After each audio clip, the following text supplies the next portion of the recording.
Public park बनी जिला कठुआ का दूरदराज पहाड़ी क्षेत्र है और हमारे साथ है बेरोजगार युवा पढ़े लिखे मास्टर सलीम के नाम से जाने जाते हैं, जिन्होंने कई साल प्राइवेट पढ़ाकर अपना गुजर बसर किया है। आज हम बेरोजगारी, new education policy, recruitment scam के बारे में जम्मू कश्मीर के अंदर जो चलता आ रहा है। थैंक यू भट्ट साहब, आपका बहुत बहुत शुक्रिया कि आपने थोड़ा सा टाइम निकाला हमसे गुफ्तगू करने के लिए। तो सबसे बड़ी बात ये जो इस बात के ऊपर रहेगी कि ये फेलियर ऑफ गवर्नमेंट कहूंगा मैं, ये गवर्नमेंट की नाकामी है कि उस वजह से आज का यूथ जो है वो सही रास्ते के पे जाने के बजाय गलत रास्ते की तरफ जा रही है। ये फेलियर ऑफ गवर्नमेंट है, क्योंकि ना तो गवर्नमेंट कोई अच्छी सी पॉलिसीज ना स्कीम्स निकाल रही हैं जिनके जरिए जो अनएम्प्लॉयड यूथ हैं ताकि उनको एक अच्छा प्लेटफॉर्म मिल जाए।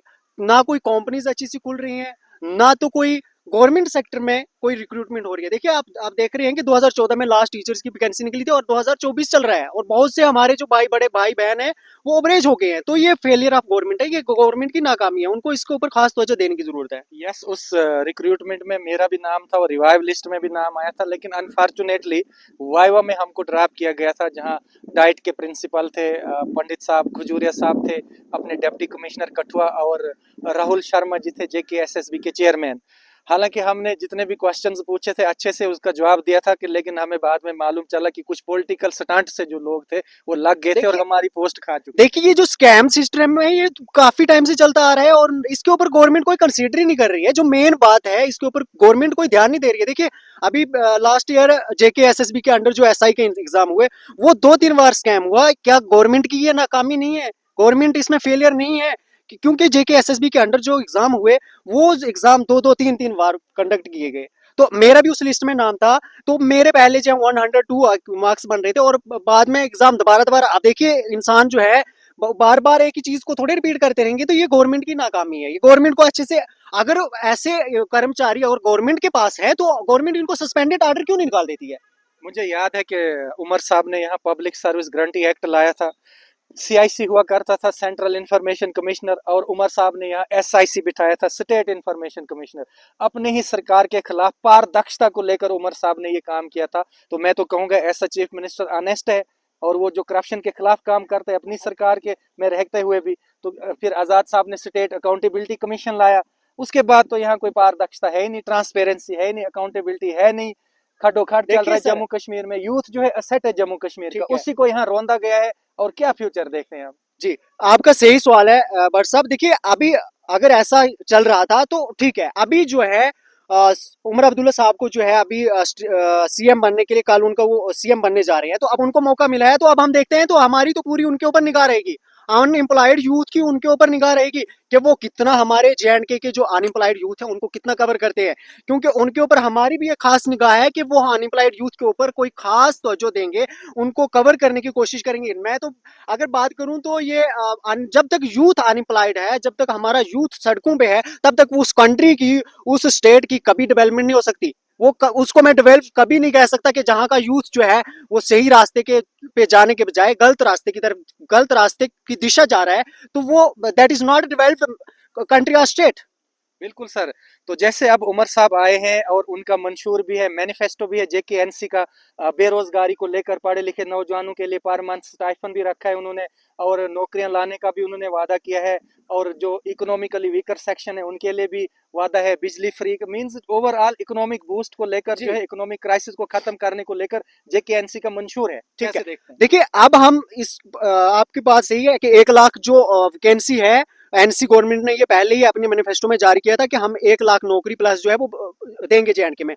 लेकिन बड़ी बात ये रहेगी कि प्रैक्टिकली कितना करके दिखाएगी JKNC, प्रैक्टिकली कितना फील्ड में काम करती है। प्रैक्टिकली अगर इन्होंने प्रैक्टिकली यूथ को कवर नहीं किया तो फिर मैं नहीं कहूंगा कि वो नेक्स्ट जो आने वाले टाइम में फिर से जो है वो NC यहाँ पे कामयाब होगी। ये आखिरी मौका दिया गया है NC गवर्नमेंट को लोगों के द्वारा कि ये जो है जो हमारे स्टेट में जो बहुत सारे क्राइसिस चल रहे हैं, बहुत ज्यादा कमियां चल रही हैं, तो उनको ये इम्प्रूव करने की कोशिश करेंगे। और जितने भी हमारे एरियाज में बैकवर्ड एरियाज आते हैं, वहां पे जो कमियां नेटवर्क की आती हैं, जहाँ पे हमारे बच्चे जो हैं वो पैदल जाते हैं या कुछ भी, जो जितनी भी सड़कों की कमियां आ रही हैं, तो इलेक्ट्रिसिटी को लेके आ रही हैं, तो लोगों ने ये सही फैसला किया है कि आखिरी बार इनको मौका दिया जाए कि अगर ये हमारे लोगों की आवाज बनते हैं, लोगों की परेशानियों को हल करते हैं, तो फिर तो ये मैं तो बोलूंगा कि इनको फिर फतेह ही फतेह है। लेकिन अगर इन्होंने लास्ट बार अगर लोगों की समस्याओं को हल नहीं किया, अगर फिर से इन्होंने एक पॉलिटिकल गेम खेली, लोगों के साथ खिलवाड़ किया, तो फिर ये कभी भी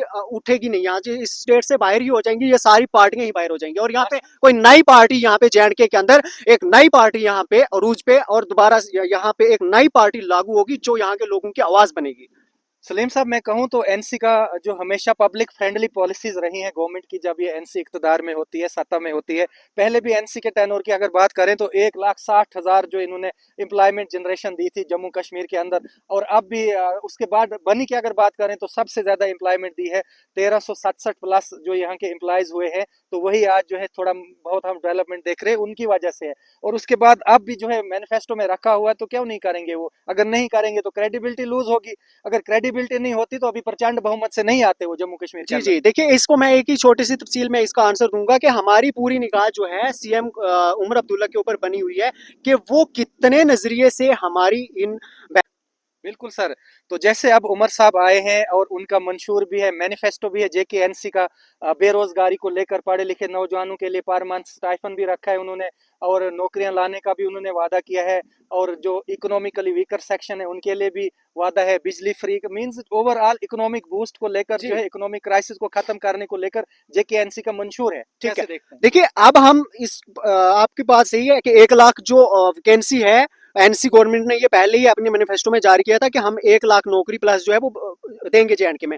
लेकिन बड़ी बात ये रहेगी कि प्रैक्टिकली कितना करके दिखाएगी जेकेएनसी, प्रैक्टिकली कितना फील्ड में काम करती है, प्रैक्टिकली अगर इन्होंने प्रैक्टिकली यूथ को कवर नहीं किया, तो फिर मैं नहीं कहूंगा कि वो नेक्स्ट जो आने वाले टाइम में फिर से जो है वो एनसी यहाँ पे कामयाब होगी। ये आखिरी मौका दिया गया है एनसी गवर्नमेंट को लोगों के द्वारा कि ये जो है जो हमारे स्टेट में जो बहुत सारे क्राइसिस चल रहे हैं, बहुत ज्यादा कमियां चल रही हैं, तो उनको ये इम्प्रूव करने की कोशिश करेंगे। और जितने भी हमारे एरियाज में बैकवर्ड एरियाज आते हैं, वहां पे जो कमियां नेटवर्क की आती हैं, जहाँ पे हमारे बच्चे जो हैं वो पैदल जाते हैं या कुछ भी, जो जितनी भी सड़कों की कमियां आ रही हैं, तो इलेक्ट्रिसिटी को लेके आ रही हैं, तो लोगों ने ये सही फैसला किया है कि आखिरी बार इनको मौका दिया जाए कि अगर ये हमारे लोगों की आवाज बनते हैं, लोगों की परेशानियों को हल करते हैं, तो फिर तो ये मैं तो बोलूंगा कि इनको फिर फतेह ही फतेह है। लेकिन अगर इन्होंने लास्ट बार अगर लोगों की समस्याओं को हल नहीं किया, अगर फिर से इन्होंने एक पॉलिटिकल गेम खेली, लोगों के साथ खिलवाड़ किया, तो फिर ये कभी भी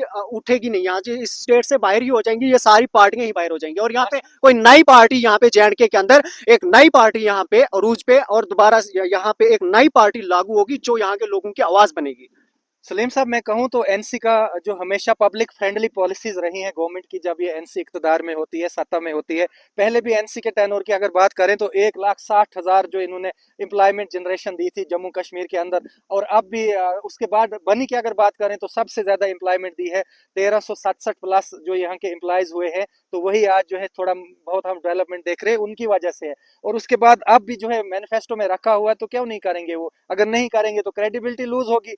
अगर क्रेडिबिलिटी नहीं होती तो अभी प्रचंड बहुमत से नहीं आते वो जम्मू कश्मीर के जी अंदर। जी, देखिए इसको मैं एक ही छोटी सी तफसील में इसका आंसर दूंगा कि हमारी पूरी निगाह जो है सीएम उमर अब्दुल्ला के ऊपर बनी हुई है कि वो कितने नजरिए से हमारी इन बैकवर्ड एरियाज को, हमारे इस यूथ को किस तरह से कवर करते हैं। हमारी इसी बात के ऊपर निगाह है कल, क्योंकि कल जो है वो सीएम की कुर्सी पे बैठने जा रहे हैं, तो हमारे पूरे लोगों की इसी बात पे निगाह रहेगी कि वो कितने दिनों के अंदर जो है यूथ के ऊपर, गरीब लोगों की आवाज बनते हैं। हमारी इसी बात के ऊपर निगाह रहेगी। हम ना तो किसी समाजी पार्टी का रुकन है, ना तो हम किसी की सपोर्ट करते हैं, लेकिन हमारा सलीम सर, ये तो उमर साहब ने भी अभी स्टेटमेंट जारी है कि जम्मू को हम इग्नोर नहीं करेंगे। देखिए इग्नोर करेंगे, नहीं इग्नोर करेंगे, उन्होंने ये कहा है कि नहीं करेंगे। और दूसरी बात मैं कहूँ, सेटबैक जम्मू के लिए जो दिग्गज नेता हैं जम्मू के, जो बोलते हैं जम्मू दी गल चुकनी, जम्मू दी पिठ नहीं लगन देनी, असा डोगरे दी गल चुकनी, क्या उन्होंने धोखा नहीं दिया एनसी को? जो ड्रॉबैक आप सेटबैक देख रहे हैं जम्मू डिवीजन के लिए, वो एनसी से फायदा लेके बाद में बीजेपी ज्वाइन कर गए, और अब भी ऐसे सुनने में आ रहा है कि कुछ और लीडर जो नए इंटर हुए हैं कि हो सकता है बाद में वो फायदा लेके वो भी बीजेपी में ज्वाइन हो जाए। तो ये तो हमारी गलती है ना, फिर हमारी लीडरशिप की गलती है जम्मू को इग्नोरेंस देने में। देखिए सर, ये वो शायद उनके उनके मेंटल कंसेप्ट उतने ज्यादा क्लियर नहीं होते हैं, या तो उनके अंदर कोई इंटेलिजेंसी की कमी रह गई होती है, या तो उनको एजुकेशन की कमी रह गई होती है, उनको वैसी एजुकेशन नहीं मिली होती है। कि अगर उनको प्रॉपरली एजुकेशन मिली हो, जिस इंसान को प्रॉपरली एजुकेशन मिली हो, वो कभी भी ऐसा नहीं करता है। एथिक्स, संस्कार।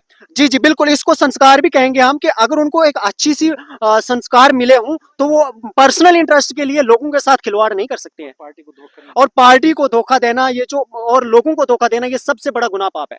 Thank you so much. ये थे हमारे साथ बेरोजगार नौजवान पढ़े लिखे यूथ जम्मू बनी सब डिवीजन के, और इन्होंने यही गुहार लगाई है कि बड़े सालों के बाद जो है मौका मिला है Republic rule of the people Jammu Kashmir के अंदर, और सीएम उमर अब्दुल्ला साहब पे ये पूरी नजर बनाए रखें कि जम्मू कश्मीर के यूथ की नजर जो है वो सीएम उमर अब्दुल्ला पर होगी कि किस तरह वो यूथ के इश्यूज को, अफेयर्स को जो है वो एड्रेस करेंगे और कितना समय लेंगे।